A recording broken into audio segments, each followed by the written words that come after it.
All right. Oh, let's see. Yep. Okay. Wasn't sure if my mic was connected. What's going on, everybody? Welcome to Office Hours, July 1st. It's a Monday here.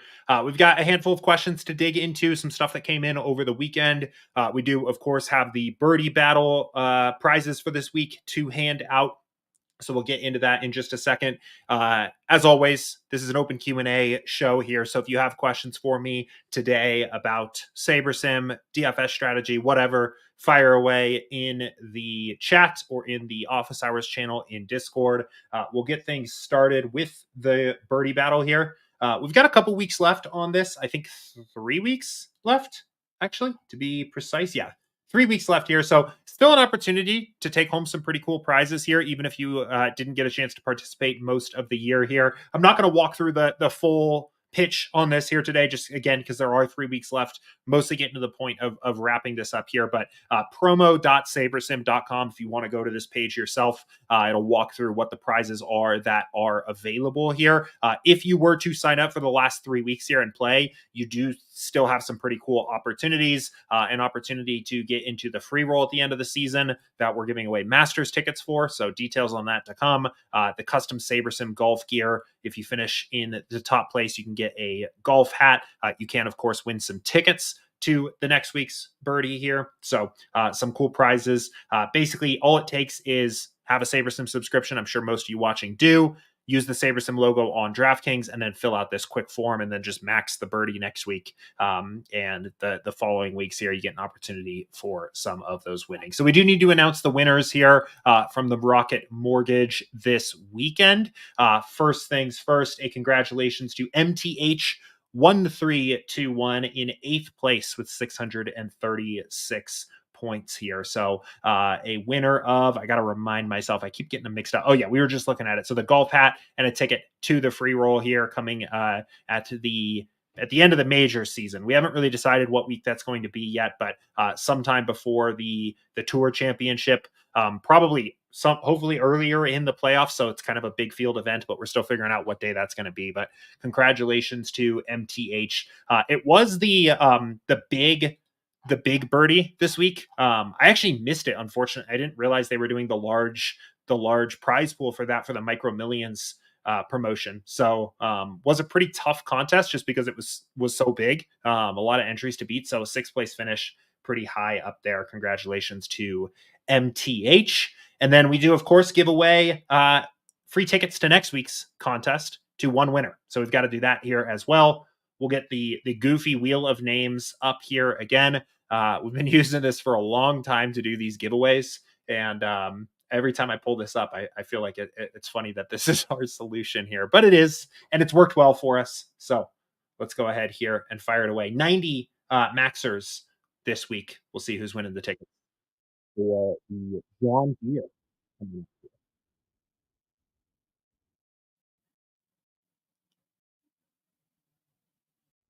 Brian, congratulations, Brian. I do like how dramatic the wheel of names makes it. I will have to. I'm not logged in here, so I can't edit the sheet. But I do like how dramatic the wheel of names makes it. It always feels like it, especially in the final turn, really drums it up. You never know what's going to happen exactly there. So Brian, big bets. Congratulations, and of course MTH, congratulations to you as well here. So let me find somewhere to stick these names since I'm not logged into the sheet so I don't forget. You should get an email before the end of the day today about the winnings. I think the tickets take like a day or two to show up in your DraftKings account. And then Madison from our team will reach out to about the other prizes here. So cool. That's it for the Birdie Battle stuff. Let's go ahead and start talking some DFS here. Some questions. Kind of a weird baseball day today. There is a 2-game night slate. There was a 3-game day slate that kicked off about an hour ago. Kind of a quiet day of baseball. I'm not really sure why. Does anybody know? I'm curious if you know if there's any reason why the baseball is scheduled this way here for today in particular. I'd be curious. I'm not really really short, just a very quiet day. I know Mondays tend to be a little bit of the smaller slates anyway, but a very quiet day of baseball. But that's okay. We still have some slates we can talk about here. I know there are some questions about golf, so we'll get an opportunity to talk about golf as well here. But let's go ahead and get into it here. We'll kick things off going back to last week, answering a couple questions that came in the Discord here for the Discord here. It sounds like people say for the 4th of July holiday. Yeah, the 4th of July baseball DFS is always a fun one here. What do we have? So yeah, I mean, oh no, we just don't know the slates yet. So I'm sure they have a full day. I do like 4th of July baseball. I think it's quietly one of the better holiday DFS sports. Like Christmas Day basketball has always been really fun. That's always like one of my favorite slates to play. Now that there's football on Christmas Day too, that's great. Obviously a fan of that, but the basketball is my favorite there. And then obviously Thanksgiving football. I think 4th of July baseball is quietly a pretty good one. Like I always look forward to that slate. Maybe they'll do something fun with the contest. I don't know. Maybe make something a little bit bigger there. So I guess that makes sense. You got to like, I don't know, maybe teams are traveling or whatever today. But this is from Henry here earlier this last week. When I build golf showdown lineups, round 2 and round 3, over 75% have a negative sim ROI. In the $1.20 max win simming against the standard field lineups, mostly default settings. Should I expect more positive ROI lineups in my pool or just the nature of golf? When simming against my build, almost everything is positive ROI, which feels off. Yeah, this is an interesting question. I know there was a follow-up question too, where Henry mentioned that the field lineups for Golf Showdown is only 1,000 in the app. Two things on that. One, we sometimes don't show the entire field in the field lineups section when you actually go and pull it up. So if I pull up Golf Showdown here, for some sports, like if you pull up a baseball field, it'll say, I think 5,000 or 10,000 or something like that are actually in the field there. Even though on the back end, it's actually a 20,000 lineup field. I don't know if that's happening here. I'm going to check with the team and follow up on that. Either way, I think that's possible that's happening. And otherwise, it's a little bit strange that it's only 1,000 lineup fields. I actually didn't know that until this question came in. It feels like we probably should have the ability to make larger PGA Showdown fields pretty easily. So I will forward that along and see what's going on there. I will mention that it's not necessarily indicative. I don't think that anything's wrong if a lot of your portion of the field isn't showing up as profitable in a given contest. That'll happen from time to time. I especially notice it on like higher sim diversity sports or smaller slates in particular for like team-based baseball sports.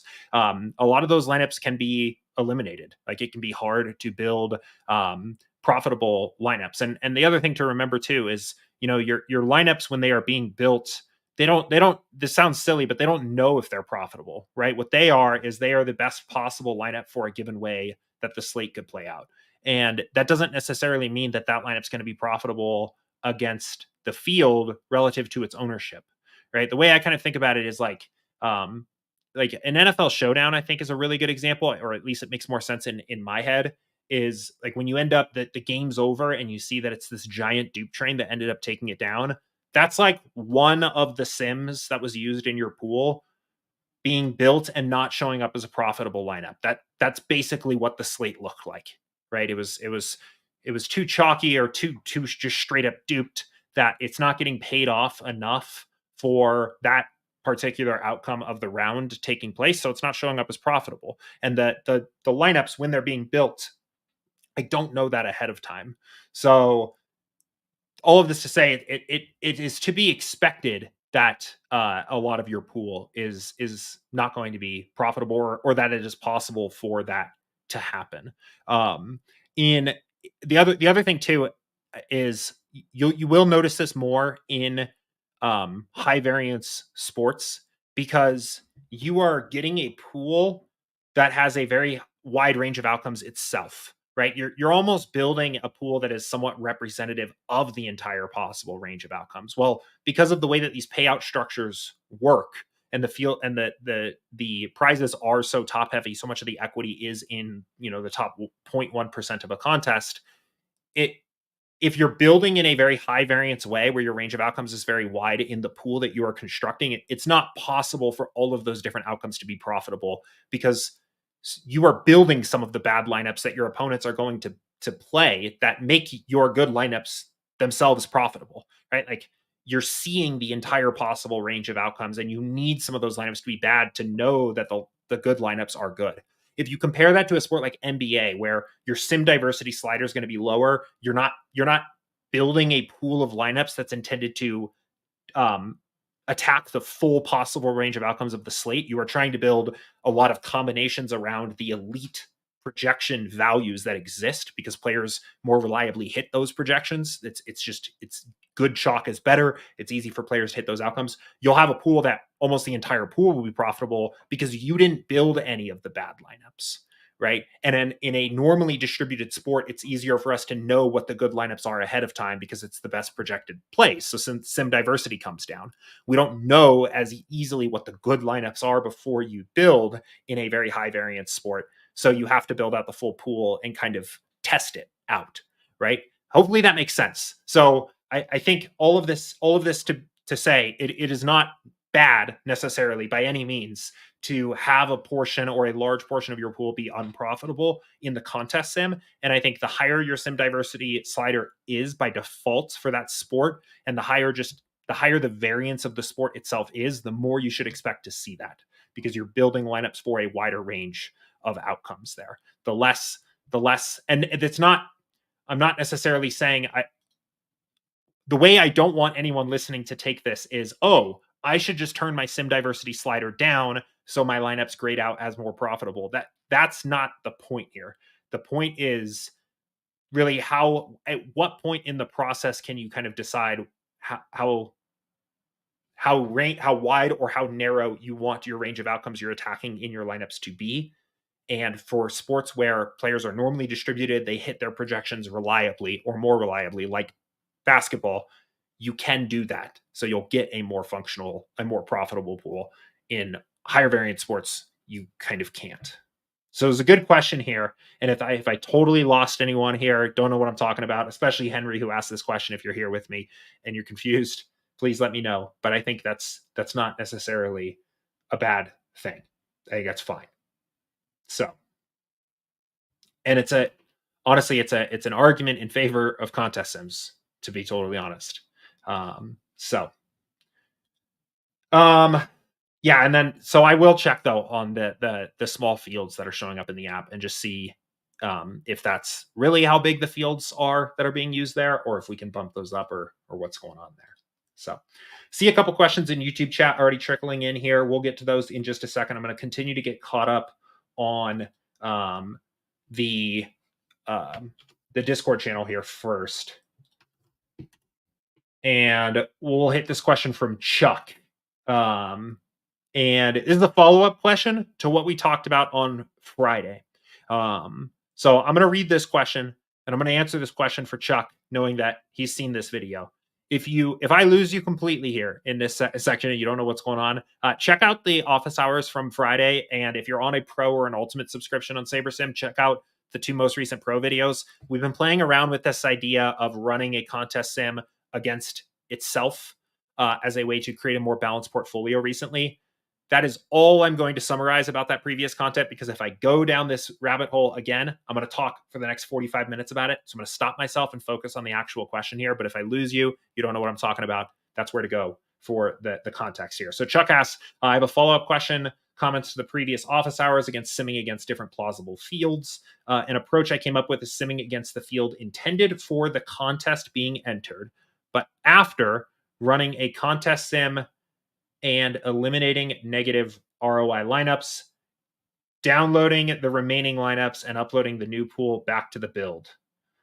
Okay. Then repeat this process as needed. My thinking is that each contest sim uses a different sample of sims, so repeating this process over and over again ensures that the lineups taken into your account are resilient as possible to variations between the projected SaberSim field and the actual field lineups. Would love to hear your thoughts on this. Okay. I think I get what you're saying here, Chuck. If I'm reading it correctly, and I might be wrong, I don't think this is actually a good use of your time, unfortunately. What I am understanding is you're going in. Let's see. Can I find a slate of games that isn't 3 games? If I'm understanding this correctly, you are building lineups. You are running contest sim. You are filtering lineups that are profitable in contest sim, re-uploading to a new blank build, and re-simming again. I think you could accomplish that, what that gives you, much faster just by setting a higher floor for the initial contest sim. Um, you are right. There's going to be a little bit of variance in the way that those lineups are graded, right? You might have a lineup, especially at the bottom, you might have a lineup that comes out as 3% ROI the first time you build your lineups, but then in the ensuing contest sim, when you re-upload it, which really you don't even need to do in this case, you could just run the contest sim over and over again. But the next contest sim, maybe it shows up as negative 0.5% ROI, and then it shows up as 1% ROI. There is a little bit of variance there. The I think what you essentially get out of that, if you were to do that, is sure, if you did that, a ton of times, you might have a better sense of what the actual true ROI was of a lineup. But I think you could just raise your floor of saying, I'm going to just eliminate every lineup that's under 10% instead, and then that would effectively make you more confident that you're playing lineups that grade out as profitable, right? Like, first of all, the sample size issue of contest sims is pretty well handled by the fact that we are running 100,000 of them. Oh, that actually, I forgot we got rid of that field. There used to be a field here that said like number of sims, and now it just is always 100,000 because it's easy for us to do that. And why would anybody want to run less? So we're already running the contest sim 100,000 times, right? Like that's pretty good. I think there's an argument that maybe at really large field contests, that number should be bigger. And maybe that's when you'd get the most value out of running it over and over and over again and taking the average of that. But I think if you just raised your floor of your filter of like, I'm only going to play lineups that are at least 25% profitable, 10% profitable, something like that. Well, then all of a sudden, like even accounting for some variance in the actual number that you get, you're accounting for that. Either way, like I think this is kind of incremental. I don't even want to give the impression to other people that like, oh, this is something I should think about, that the variance of the number, because it doesn't matter a ton. And the bigger variance, the variance that we've been talking about that is not accounted for in SaberSim, that is important, and a lot of these conversations have stemmed from, is the ownership variance, right? The sims that are selected in your contest sim variance is marginal because the process is being repeated again 100,000 times. The ownership projection variance is is a lot higher, especially because of the fact that it's constant, right? That's kind of the big, like, over 100,000 iterations. We're saying we're playing the contest out 100,000 times, but in all of them, who is this? Freddie Peralta is always 39.94% owned, right? That's the kind of variance that some of this new process stuff that we've been working on and talking about here is intended to try to bite into, because that's wrong. We know that's wrong. But the idea that you should have seen 11.5% sims where the Brewers scored over 7 runs, and instead you got 11.4% because of the way your sims were selected, I don't think makes a huge difference. So, but possible I misunderstood some of this. I know Chuck often watches these live here. So Chuck, if you're here and you have questions, or if I misunderstood you, the part of the message that you had originally sent that lost me just a tad was an approach. So you said approach I came up with was simming against the field intended for the contest sim. So I'm assuming that's against like the original SaberSim fields, right? But after running a contest sim and eliminating, like, it seems like maybe there is actually a self sim tucked into your process here that you're talking about, that there's actually, so I will mention, and then we'll move on and get to some other questions here in a second. I did used to do a version of this process where I would take the initial pool of lineups, I would run the contest sim against the normal field lineups, I would X out everything under 0% ROI, almost do exactly what Chuck is saying here, download that set of lineups, re-upload to another build, and self-sim that against itself. That's actually how my self-sim started. And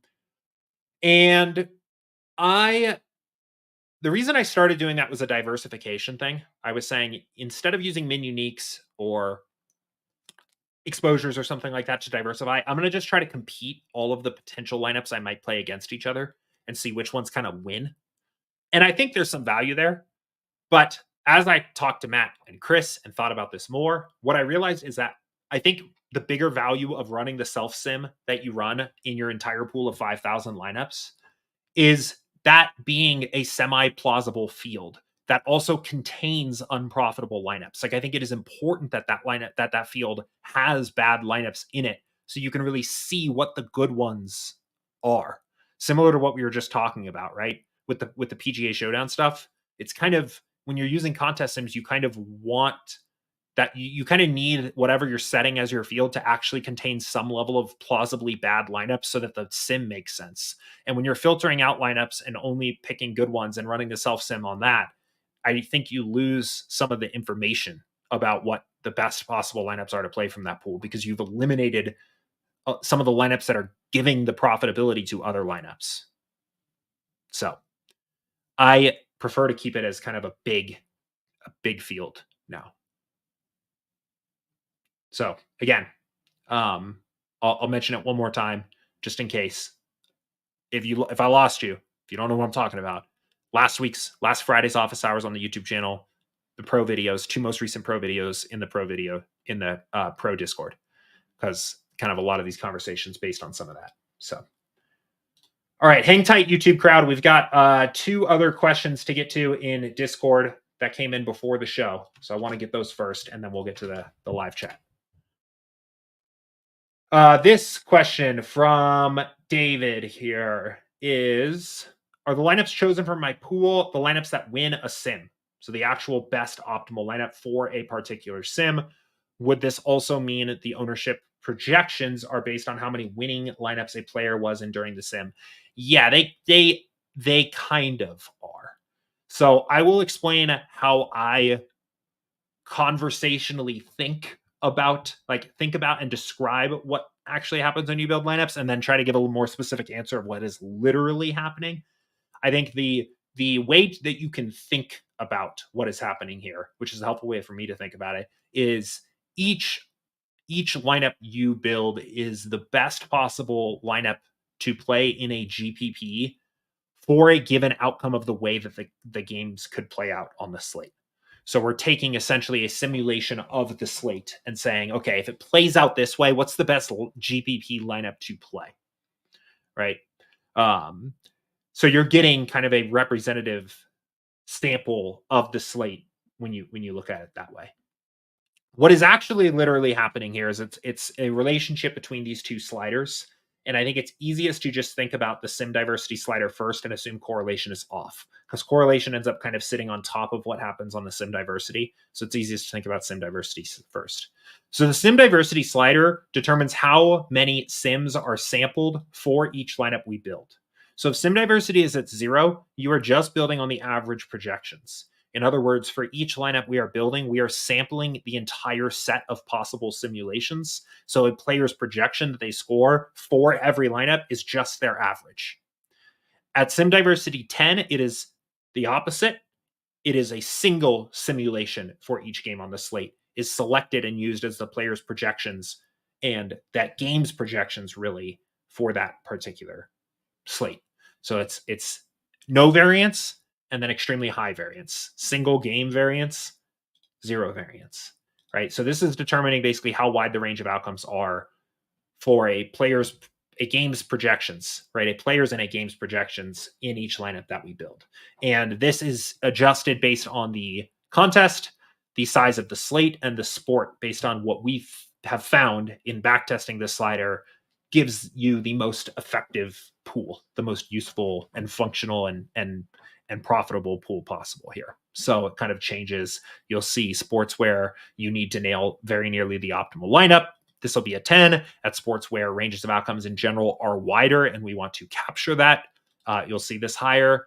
In sports where you don't need the optimal win, where ranges of outcomes are more narrow, like NBA, you'll see this come down, sometimes even being at like 3, 4, 5, depending on the contest. So that's what this slider is doing. The correlation slider I mentioned kind of sits on top of this, and it is a boost to player correlations above and beyond what happens in the sim diversity slider. So sim diversity, for example, right? If you built like this on SaberSim, what you will see end up happening is a lot for baseball. You'll see a lot of like little mini stacks show up. So, like if you were building for like a large field GPP, and these are your default sliders, but you turn correlation off, you'll see a bunch of little mini stacks. And we can actually run this while I'm talking about it, just so you can kind of see this here. You see a lot of mini stacks show up, threes. You might see some 5 stacks, maybe a handful, some little bit of 4 stacks, but mostly like 3s and 2 stacks. Now, what's happening there is a very small bucket of simulations is being used, not a single sim and not all of the sims, but a very small grouping of simulations is being used as the working projections for each lineup built. And there might be sims in there where the Phillies score 9 runs, but they don't actually individually, the individual players don't score enough points so that a 5 stack is justified, because this is solving for the best possible scoring lineup for that simulation of the slate. But you don't need literally the best possible scoring lineup in that case, right? So if we look at the stacks here, you can see what I'm talking about. So my camera's kind of in the way, so I'm looking all goofy here. But most common stacks showing up 2-2, 2, 3-2, and so on, right? The reason for that is because in those sims that are pulled out of the lineup builder here, where this is set this way, like it's not, even if the Phillies scored 9 runs, it didn't make sense to use any more than 3 of them because enough players hit one-off homers and scored other points elsewhere that stacking didn't make sense. But you don't need the perfect optimal to beat a baseball tournament. You need to beat all of your opponents. And it's very hard to win a 9-player hitting parlay, and it's unnecessary to take that amount of risk. So we introduce correlation into our lineups. And we say, I'm going to try to be directionally correct and try to benefit from a bunch of players outscoring their average projection by picking and stacking a team that scores well over their implied team total, knowing that I'm not probably going to score literally the highest scoring lineup possible, but I'm going to score a lot of points relative to the other players in my contest. That's kind of where the correlation comes from in baseball. So we add this correlation slider in to say, hey, SaberSim, when you build these lineups, pull from a given sim, but also give a little bit of an extra boost based on how we see players tend to be correlated to one another on average, right? When you, man, what was this Yankees lineup they played yesterday? I'm like looking for a recognizable name here amongst the list so I could show off some Yankees correlations. It didn't look like their best lineup. Here, let's do the Phillies instead. So when you play Trey Turner, it's saying, and because he had a good game in that sim, it's saying, hey, you know what? Be a little bit more willing to put Brandon Marsh and Bryson Stott and Alec Boehm in that lineup because they are going to do well in general in the outcomes where Trey Turner does well. So we're adding in that correlation factor. So that's kind of how the lineups are picked. So going back to the original question, did they literally win the sim? If this is your slider settings, yes, they are. That is literally the optimal scoring lineup for a single simulation of the slate. As this number comes down, you're starting to look at groupings of sims for a given slate, and as this number comes up, you are starting to add in you're starting to basically feed the correlations back in to the way that the lineups end up getting built. So that's why, coming back all the way full circle, I like to think about it as the lineup that you get is the best possible lineup for the GPP that you have outlined here for a given simulation of the slate, because that's kind of what the sliders are intended to do. They're not literally intended to be the optimal lineups unless you have specifically requested that with 0-10, but they're intended to be the best possible, GPP lineup you could have built for a given way that the slate could play out. So the follow-up question, would this also mean that SaberSim ownership are based on how many winning lineups a player was in during the sims? So the ownership projections are built, and this has gotten more complicated, like more complicated in a good way. Our ownership models have gotten a lot more robust since we created contest sims, and now that we have field lineups. Originally, our ownership projections were exactly as they sound. They're just projections. They were just like, this guy's going to be in 3.8% of lineups. Now it's more important to actually know what those lineups look like and what the entire field itself looks like. So we've put in a lot of work into what the ownership and the field lineup model looks like. It does still use the SaberSim builder as a baseline. So when we're building out the fields, it is still leveraging the same build logic that you kind of see in the app. It's a little bit different on the ownership side in the way that actually ends up working. But the simplest answer is yes, it is a similar system. The main difference, though, is the ownership model takes into account an industry. It takes into account what other projection models are saying. So I don't know if it's literally an average anymore. In fact, I think it's not, but it does take into account other projection models and what we actually think the field is likely to do above and beyond just SaberSim users. But it is using the SaberSim builder logic as a part of that. So, and I think that's mostly a good thing, particularly because it's really fast and it's very our reach is very wide, right? We have ownership projections for every sport we have sims for, every slate, every showdown, every turbo, every night slate. Like we project ownership on literally everything. I don't think anybody else does that or even comes close because it's a automated intelligent system that works on its own for the most part, with a little bit of manual review and tweaking and things like that here or there. So, and it's also very fast. Our ownership projections update about as quickly as the projections update because it runs on its own. So, okay. One more question in Discord, and then we're going to YouTube chat from Larson.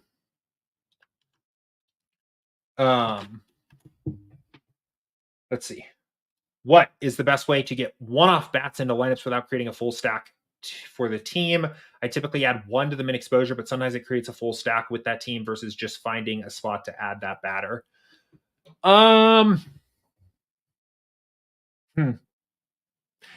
Okay. So, I mean, I think the way that you would do this, if you wanted to, is I gotta move this camera back a little bit. This is driving me nuts. Trying to see my screen here. Actually, let me move you guys over here. Hang on. I'm trying something here.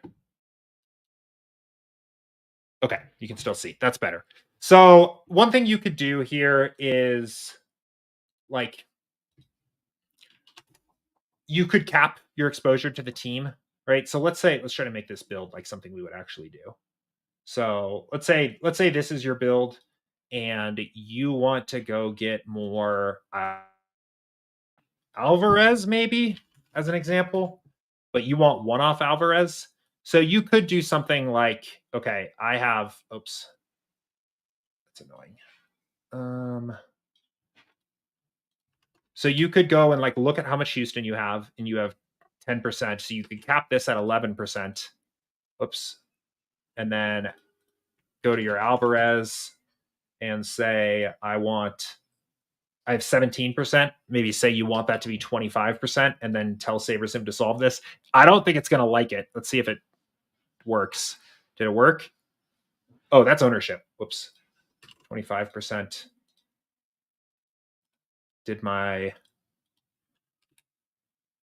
Hold on. Trying to make sure my 11% max and Alvarez is at 25%. And then we apply. Okay, let's see. So that I think worked. I hate this search bug. I know some of you do too. Where it like, I guess it's not even really a bug, but it just like searches across the other columns. So that kind of works. So that's like a way to do that. I'll tell you what though, like you're going to run into walls pretty quickly doing that for if you do that to a bunch of different batters, because we, at the end of the day, we want to build correlated teams, right? So if you tell SaberSim, hey, I want more Alvarez, it's going to want to give you some Astro stacks. The number of lineups in your pool where he's truly used as a one-off are limited. So if you're going crazy with this and you're doing this with a bunch of different batters, you're ultimately going to end up seeing the can't reach desired exposures message. And if you attempt to rebuild, it probably will reach everything, but like you're shooting for a pretty thin middle there. What I would do instead, and not even necessarily instead, but just something to consider and something that I've messed around with here is try to see if you can come up with a rule that is just more like, what are you trying to actually accomplish with your one-offs? I will show you this rule. This is something that I have gone back and forth on using in the past. Let me see if you guys can see that clearly. I've gone back and forth on using this here in the past. At the moment, for full disclosure, I'm not using this frequently because I think Our sims have gotten into a pretty good spot where it's less necessary than it used to be. But this is a rule that basically says if a player is being used in the lineup whose home run odds, which is like me trying to think through what does one-off upside look like, and a lot of times I think it's home runs. If that player is used in the lineup and their home runs are less than, this sometimes goes like, I'll put this between like 0.13 to 0.16 ish. I'll typically, the way I actually come up with that number is I'll just look at the hitters on the slate and just kind of sort by home runs. And I'll just literally look for, okay, who's the first name that I actually would not play as a one-off? And I've just found a lot of times it's like around 0.13, 0.14. That's literally just, I don't have anything more scientific than that. It's just an eyeball test there.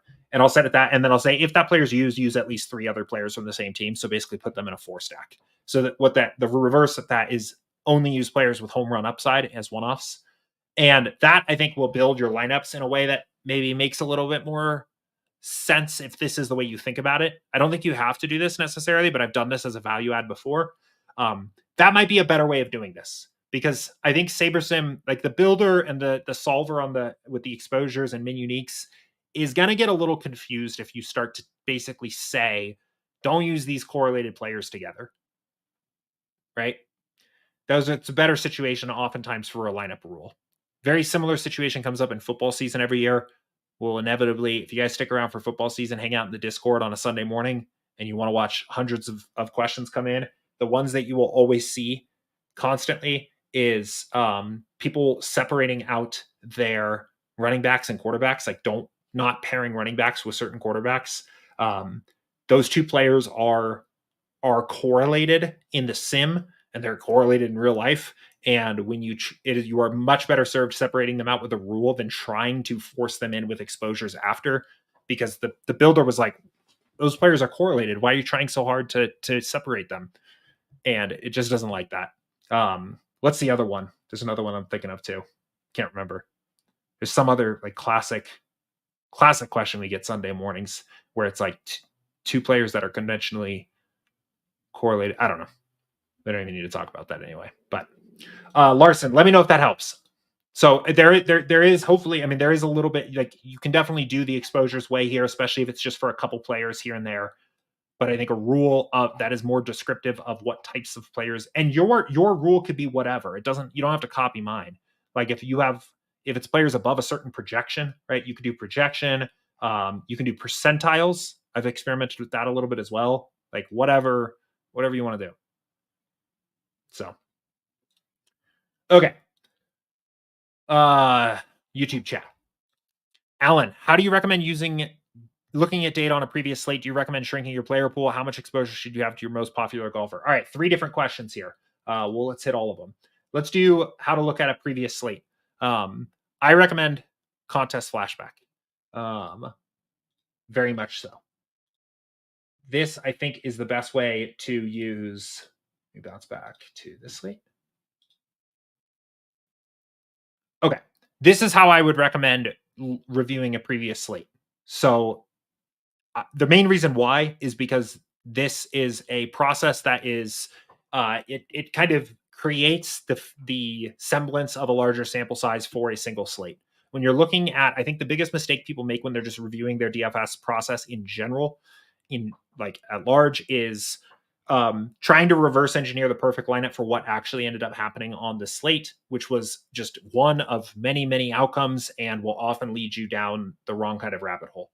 Flashback replays the slate using the real lineups actually played by your opponents and then simulates the slate back out 100,000 times. You get a sense of what actually were the strongest lineups for the widest range of possible outcomes. And that's how I recommend doing this. So what I always tend to do is I open up the contest that I actually played here. I pull it up and I will look to compare how I played relative to other maxers of the contest. So there's my name at the top. If you entered using SaberSim, it should be pinned up there at the top for you. I will filter by other 150 maxers and see, looking at the sim ROI column. The sim ROI column is how much money did that player's portfolio make for them on average across 100,000 iterations. And you can see on this slate, I lost money. I lost $37. I was expected to be profitable over the long term. And if you actually look, my median outcome was actually losing about $100. I lost $37. I actually had above average slate here, losing money, which can be a nice thing to set expectations and get a sense of what these outcomes actually look like here. If you're asking me, how is it possible that your average outcome was losing $100 and you have a 14% ROI? You can scroll over here and see the 99th percentile outcome for me was $3,300 of profit. This is in the big, $2,700 of profit. This is in the big $3 mega, or I guess you could see it right there. The micro mighty mini max, the micro mighty mini max micro millions. If you're unsure what we're looking at here, to be specific, it's kind of a funny micro mighty mini max micro millions. MLB, actually. MLB micro mighty mini max micro millions is the contest we're looking at here, if you were unsure. So that's where the profit comes from, the 99th percentile. So that's level one, right? That's I think reviewing your process. And what do I get out of this? I know that I played in a way that is expected to make me money over the long term. And I know what that looks like. I know that I should expect to lose money playing this contest over and over again. And this is what the win, the 99th percentile, the top 1% outcome is. This is what it looks like. And then you start thinking top 1%, that's about a once out of every 100 slates outcome, right? You're obviously going to have days that are better than that mixed in there. But I had an above average day on this slate and lost $37. So now when you can almost kind of then think about it from a bankroll management standpoint of like, I kind of need, if I were to play this contest every single day, I would need probably about 100 days before I see this actually happen. And it's still not guaranteed. That's not how probability works, right? But this is the top 1% outcome. So I probably want to see at least 100 slates before this outcome actually pays off. And I should be prepared for an average outcome with some up and downs mixed in there of losing $100 each day in between there.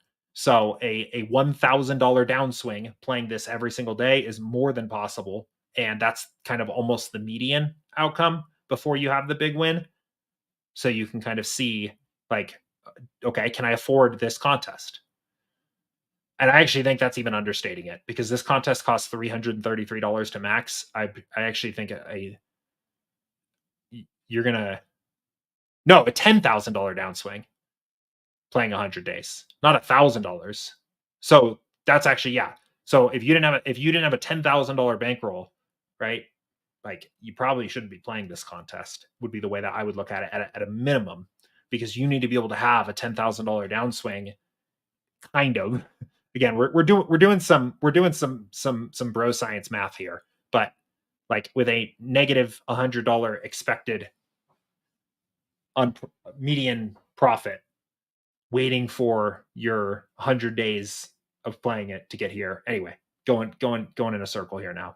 But these numbers, I think when I first started using Flashback, I was very tunnel visioned on sim ROI.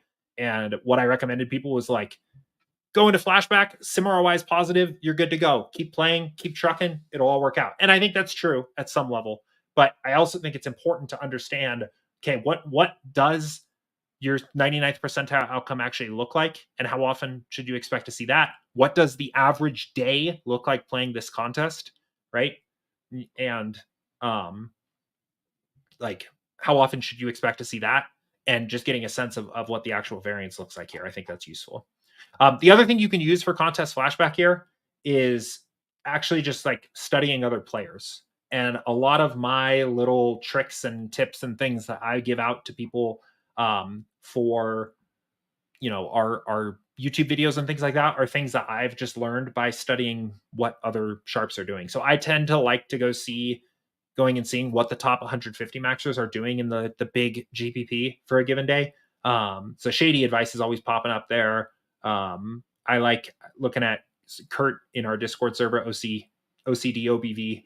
I like looking at his lineups too. I mean, there's a lot of recognizable names that you'll see up here, but I use this here. I'll filter on a particular player and just take a look and see what they did. I have found this particularly interesting for stack types in baseball. This I find really interesting. It's not every top 150 maxer follows the same way that Shady tends to do this, but I have found it very interesting thinking about my stack constructions by looking at some of these top players here and just seeing what they're doing on the slate. You see Kurt's a little more spread out into a wider variety, but still 5-2 at the top for this slate. So you can learn from other players. And I think the easiest way to think about that is, what were the actual questions you had when you were building your lineups for a slate? Well, check back the next day and see what did the best 150 maxers do regarding those questions. So the two things I found it most useful for are stack types and salary usage for dupe sports. That's where I've used Flashback as like a research tool the most. So Jay said, when you late swap, do you have to change uniques again? Yeah, you do. Simple one there. You will have to, if you want to retain the same number of min uniques, you will have to reset that. The one thing to keep in mind there is sometimes it doesn't end up affecting anything, because if you have, like, let's say you set 4 min uniques required before lock, and you're swapping lineups where most of your players have already started playing, those uniques are kind of like hard coded into the lineup now already at that point. So it doesn't matter what min uniques are set at. Your portfolio just might, all of your lineups in your portfolio might be 4 uniques apart. So on the flip side, sometimes it can be hard for lineups to re-attain their uniques. If actually, I guess not. There's just a limited number of players in the player pool as the slate is going on. So as you're late swapping, so if all of your uniques were in players that are haven't started yet, and you're late swapping before the last 2 games, sometimes it can be hard to re-reach those uniques potentially. But that's only for a handful of lineups, and I wouldn't worry about that too much. But short answer, yes, you do need to reset uniques. Samuel says, what's the best way to use min uniques for WNBA? Yeah, this is an interesting question because some of the tools at our disposal are not available to us for WNBA here. Mostly meaning like the simulations themselves. So we just have the projections in here. So we don't have projections yet for today. Let's go back to yesterday. 3-game slate. So yeah, this is a good question. Oh, and also you're setting min uniques up front because you're building on optimizer mode. It is, I think, 6-player lineups, right? 6 or 7. I think it's 6. I think it's 6 players for WNBA. Honestly, this is kind of a janky answer, but I would probably take inspiration from other sports where you play 6-player lineups and say that I would probably play about 2 min uniques. And that's like just like that is a rule of thumb heuristic that I'm kind of making up on the spot here. But in golf and MMA and other sports where you play a lineup of 6 players, I've found that for multi-entry stuff, I like to play 2 min uniques. It feels like that probably would work pretty well here as a light way to help diversify you.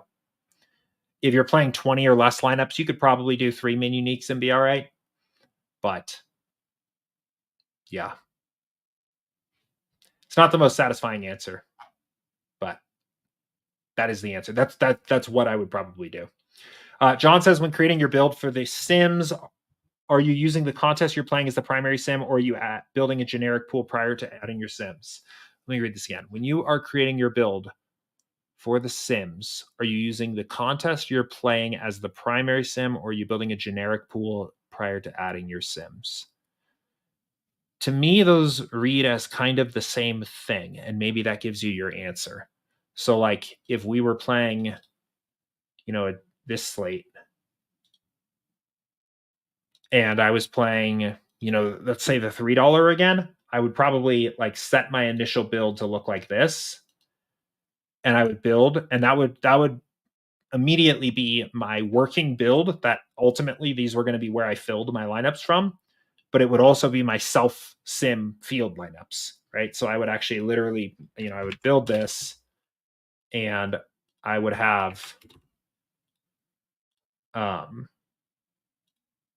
a contest sim tucked in here where build 2 was my field lineups, and I would sim this against itself in addition to the normal contest sim,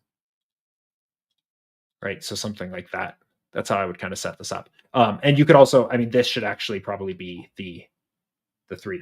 Like this should be matched up. Oh, that's the 1 cent.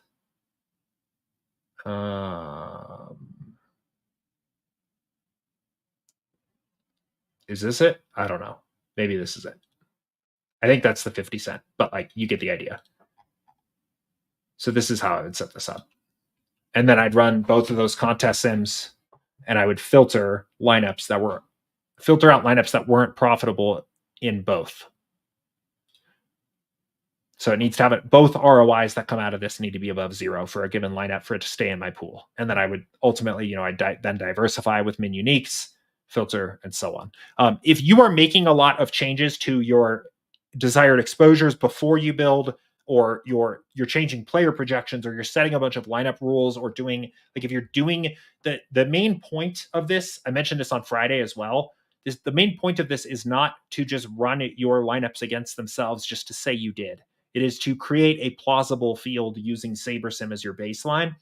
And so it just so happens that in my process, the build that is ultimately going to fill my entries is also the good plausible field to use as the baseline.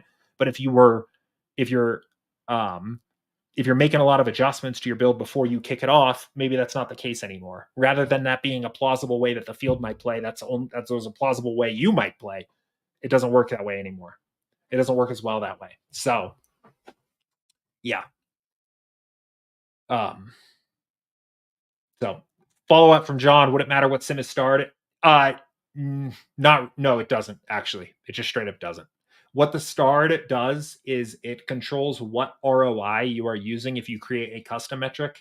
So if you create a custom metric and you see ROI down here, that star indicates, and you'll see it if you hover it, that it's the default sim for custom metrics. It otherwise has no functionality, and it honestly probably will go away soon-ish, because the goal is to just add the ability to use other ROIs or other multiple contest sim metrics in a custom metric.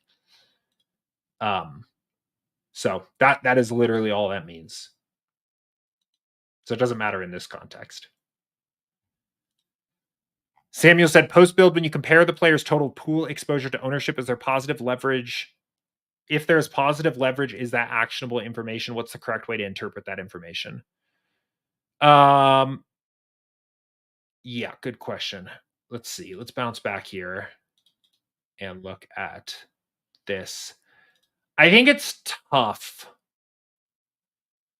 So, let's find somebody that played this well. Whoops. 150. So you can use it this way. I think you just have to be careful of reading into this too much, because we have the information now. So I'm trying to think about the right way to answer this. I think at one level you can look at this and say, okay, Shady here got over the field on Boston and the Yankees, and was under on the Rays, and say, okay, and his portfolio was profitable, so that was the right way to play. But it's at that point, I think you need to be careful not writing in intentionality into that. That sometimes that's because a player played in a very balanced way, which it looks like this portfolio was, and the field ended up kind of just making the mistakes of underplaying those two stacks. And you kind of played this game theory optimal approach where you just let the field make mistakes and kind of it just worked out. it doesn't necessarily mean that that was a spot that was like identified and you can learn from that. And also, I don't even know necessarily what you would learn from that, right? Like, it clearly the lesson is not, oh, play the Yankees and Red Sox on every slate because they're going to be under-owned, right? That's not it.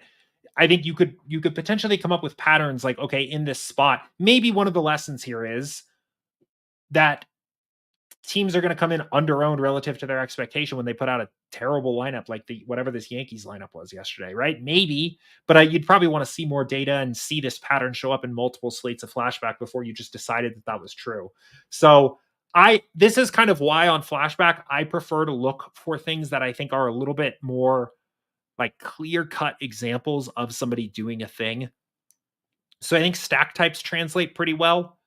And I think salary usage in Dupe Sport translates well because you can just really see what a player has done to limit their builds or to set certain thresholds in a way that I think is a little more actionable. So,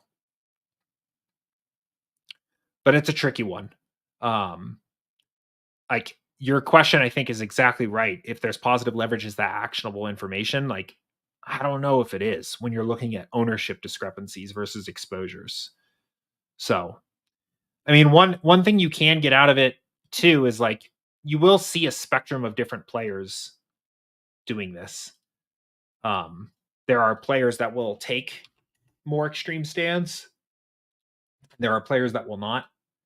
And you can kind of see this. I'm trying to look to see if there's anybody that like I know probably did play aggressively with their exposures. Where's Giant Squid? Oh, there he is. I'm sure his are. There you go. So you want to see somebody that is taking a stand. There, Giant Squid took a stand, right? Tampa Bay in New York. This is just generally true of his play style in general as well. So, but he didn't grade out as profitable, right? In the post contest sim. So maybe there is a lesson there. I think like a lot of it is can you safely read intentionality into the exposures and know what to do with that information? I don't know. I don't know. That's a tough question. Samuel said, thanks, Jordan. Ironically, is playing golf as my main DFS sport and being 6 player. I tend to do 3 min uniques. Yeah, I think 3 min uniques again is probably fine for like 20 lineups or less. So yeah, I think it's fine.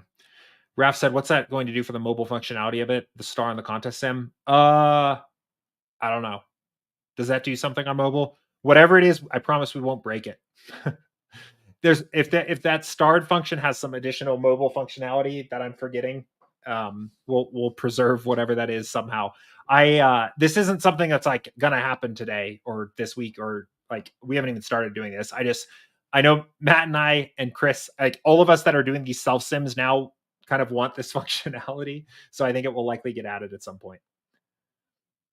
But we'll figure out a solution that makes sense and retains any existing functionality accordingly there. So yeah, it's fun to be back doing these every once in a while.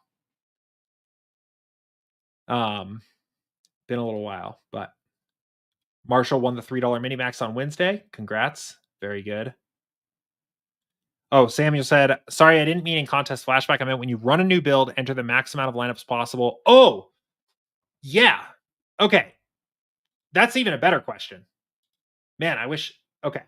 I should have. I think you wrote it the right way. Yeah, no, I think there is. I think there is. And often you will see comparing those two things to each other as an explanation for what you are seeing in a contest sim. So let's go back to this build here. And let's kind of set this up using the normal contest sim using the regular field. And look at the top 150 lineups.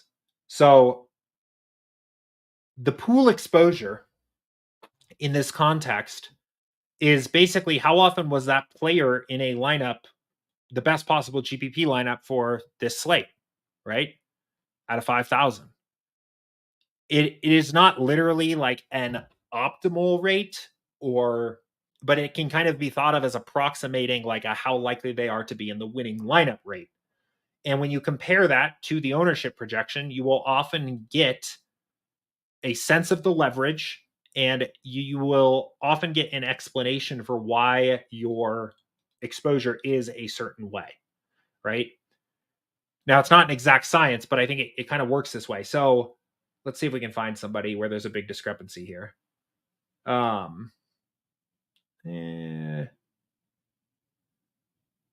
hang on. Let me change this back and forth. Let's look at the highest owned. Okay, so we actually kind of liked the chalk on this slate, so it's a little tricky here. Also, I'm actually a little surprised by some of these numbers. Oh, I know what happened here. We are using live sims.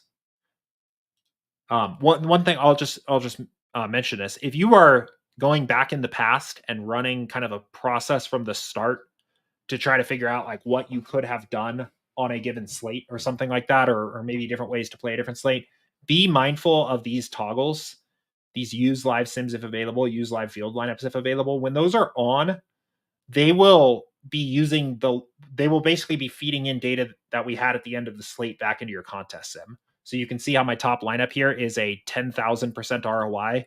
That is because the contest sim at this point is using what actually happened as the possible outcomes for a player. So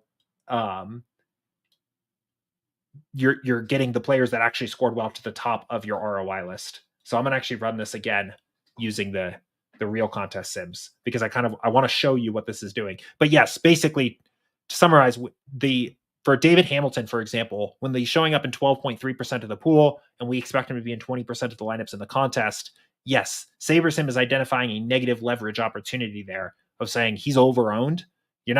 Doesn't necessarily mean full fade. It doesn't necessarily mean you want 0%. But probably using the contest sims, you will come in under on this player. So, and in fact, a long time ago, some of the OGs in the chat will remember the research build. The premise of the research build was like literally compare your pool exposure to the ownership projection and use that as a way to decide what stands you want to take. Look for players that are over leveraged or under leveraged with that method. That was like a cornerstone of my process for a long time using SaberSim. And the reason it isn't as much anymore is because it solves for something, or it is approximating something that the contest sim solves for in a more direct way. So, did it? I feel like it's still pulling in the live data somehow here. It's not changing at all. But maybe it is changing a little. What happens with SaberScore and pool exposure disagree in leverage? Like you have a player that's positive leverage in the entire pool versus ownership, but negative when you sort with SaberScore. Let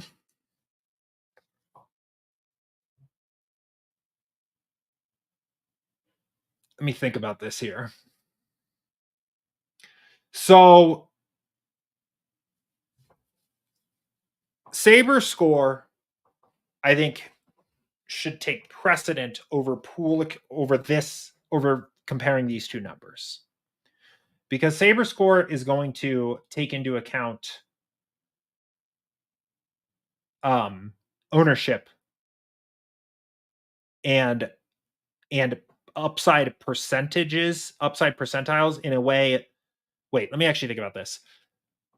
So that is true. It is also at a lineup level. So the important thing to remember is like these are descriptive of individual players or even potentially stacks, but they're not lineup based metrics. Whereas SaberScore is attempting to quantify the quality of the lineup overall. So it will do a better job, I think, of deciding your approach to handling a particular player holistically, because it's looking at lineups that contain that player as a whole, than trying to figure out how you want to make a stand on every individual player here. I would instead think about this as a data point available to you amongst the rest of your research that you're doing. So how I've recommended people do this in the past is I think a lot of your research that you do should be targeted at your highest and lowest leverage players in your pool. These are the players that you're taking the biggest stands on. You should be comfortable with the risk associated with this. So after you've diversified with min uniques, so maybe your min uniques is at 5 for this slate, you should be comfortable with these Yankees being your big stands, right? If you're not, you should bring their maximum exposure down. A lot of the ways that I look at the pool versus ownership here is when looking at my negative leverage stands as a way to kind of decide, like, do I want more exposure there, using the pool versus the ownership projection as like a kind of a guidepost, right? Like Rafaela here, 1.5% of the pool showing up in the 11%, showing up as owned by 11% here, right? Like this just, there just aren't a lot of lineups that contain this player in the pool, and it's not really a good player that I would be inclined to get additional exposure to. But if my research was maybe reading me towards some more raised stacks, right? Well, Arozarena showing up in 11% of the pool. Sure, he's going to be owned in 18%, but there's 542 lineups there. There's probably other lineups with other rays. We've got Rosario showing up here, like 6 to 16. Like, I kind of think about the pool exposure from this lens of, are there literally lineups in my pool available to me to get exposure to these players? If other research you're doing is also taking you that direction. Like, let's say you were building lineups for this slate and you were listening to a show, a live before lock show, or you read something and you're like, okay, I kind of think I want to get some Red Sox and Rays, and SaberSim's not giving me any. And you come over here and you're looking at this, I would probably give you a thumbs up on the Rays and say, sure, there's lineups in the pool. They're showing up in the pool often enough. Go ahead. On the Red Sox, I'd be like, well, are you sure? Like, maybe that's the one you want to do a little bit more research on, because we're just not getting a lot of these guys here, at least some of them. Duran, maybe you're getting some exposure to, but like, that's kind of the way I think about it, is that pool exposure can kind of help give you some ideas of situations where you want to just disagree with what you're getting on SaberScore. I think you can answer that question of, should you actually do that, or will you run into trouble if you do that, is how many lineups in your pool are you actually getting there. So let me know if that helps. Two Samuels firing away at me here. There used to be a satellite build mode, and for the free contest, that used to be the recommended way to play them. Since we don't have it, what's the way to play the free contest for satellites? I actually end up playing satellites kind of the same way I play GBPs now, where I build them. Like, when I play satellites, I tend to just pack them in with what I tend to do is, let's say I'm playing 150, I'm playing like a mini max or something, and I'm also playing 10 satellites. I will often just look for, like, find 150, use these contest sims, do all that good stuff, and just let 10 lineups randomly from my pool be duplicated into those satellites. That's how I do it. If you wanted to do a contest sim for it, I think, like, strictly the optimal way of doing it would be to use the winner take all field lineups and use an actual satellite payout structure. And if I was playing like a big, that percent to first is not great. Okay, I think you should actually use a custom payout structure, because that percent to first is not always going to. But let's say you're playing a 100-man satellite or like a live final qualifier, where you really want to make sense. You really want to make sure you're particularly picking up on the payout structure. You want to do something like that. So, but the satellites I tend to play when I mix them in are like lower stakes. A lot of times they're like, maybe they overlaid a little bit. I'm not super worried about perfectly optimizing for them, so I just throw in lineups from my GPP build into those. But if you were playing like a higher stakes live finals qualifier, or something that you really kind of cared about on its own, the contest sim settings are more important than the slider settings for getting that right. So I would just build using the GPP. Oh, I guess there is still a satellite setting. It changes very little. But getting the contest sim settings is the more important part there. So We are 9 minutes over. I didn't even realize it's kind of flown by here today. I do need to run. I'm going to see if I missed. Okay, there was one more question here from Chuck. If there are any final last second questions, you can drop them into the chat now. I'm going to get out of here pretty quick, but I wanted to touch on this one point here for Chuck. To clarify, I don't have a self-sim in my process yet. I should also mention I'm building more lineups in a separate build, simming those lineups against the SaberSim field, eliminating more lineups in a separate build, simming those lineups against the SaberSim field, eliminating negative lineups. Oh, I see. I get it. Yeah. My gut still, Chuck, is that this is probably more time consuming than you're actually getting out of it. Like, yeah. So what I'm thinking here is, in my mind, if you are playing it, if you can play a set of 150 lineups into your contests and they're all grading out as pretty profitable and they're diversified with win uniques, why do you don't need 5,000 of those, right? At the end of the day, you need 150. And so, like, if you run a 5,000 lineup pool, eliminate 3,500 of them, you're left with 1,500 that grade out well, and I lost my train of thought. I'm sorry. Getting tired here. And you find 150 from that, like, you're good to go. You don't need that pool to be 5,000 just to say that it could have been. On the flip side, I think there is maybe an argument of, like, well, maybe the worst possible lineup in your pool goes from 60% ROI to 90% ROI by creating this really, really big pool where every lineup is profitable in it. But I actually don't know if that's possible, because a lot of the lineups at the top that grade out as particularly high ROI are going to be very similar to each other anyway, even if you were doing this. So, like, I don't know if you actually get the benefit after you diversify, because the top of your portfolio is, I think, probably going to be very similar to each other, even if your entire pool of 5,000 lineups is grading out as profitable. I could be wrong. I haven't done this personally, so I don't know what it, like, tends to look like once you actually assemble that pool. It seems very time consuming to me. I think you will probably, like, I think you're probably spending more time than you're getting back in terms of your actual ROI. So, but John says, is there ever a time when you would use win rate versus ROI? I would not, because ROI is accounting for win rate, and it's accounting for all the other ways that lineup cashes or makes money, right? So most of the time, those are very correlated together. The lineups, the highest ROI outcome for any lineup is winning, and with the way that GPPs are structured, win rate is a very big part of ROI. But we also care about the rest of the payout structure of the contest. What does the min cash look like? What does the top 10 look like? What is the top 0.1%? What is the top 1%?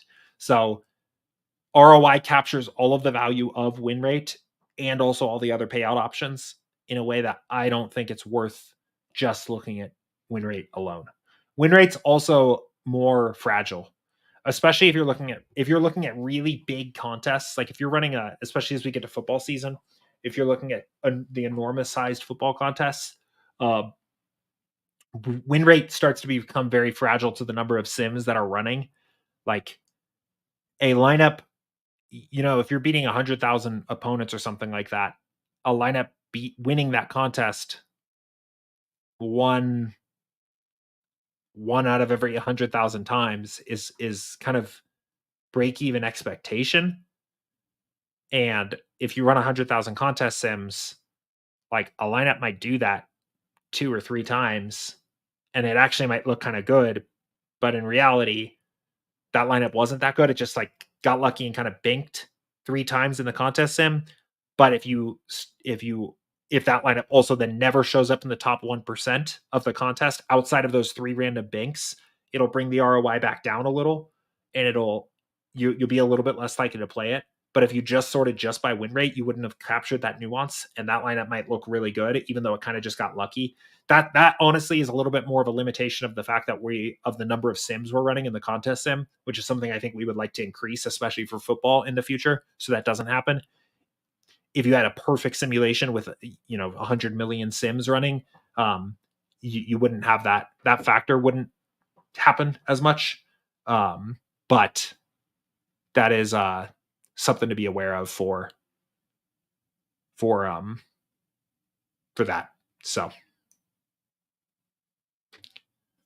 okay, that's going to be the last question. I'm going to cap it off there. We'll have Andrew back for office hours again tomorrow and the rest of the week. 4th of July, Thursday, there won't be an office hours on Thursday, but the Tuesday, Wednesday, Friday, and then the Saturday morning matinee show should be back here this week as well. So it's been fun hanging out with everybody here the Friday and the Monday show. Best of luck on the night slate. If you're playing a baseball night slate, kind of a light DFS day. But whatever you've got going on, good luck. And we will see y'all later. Thanks.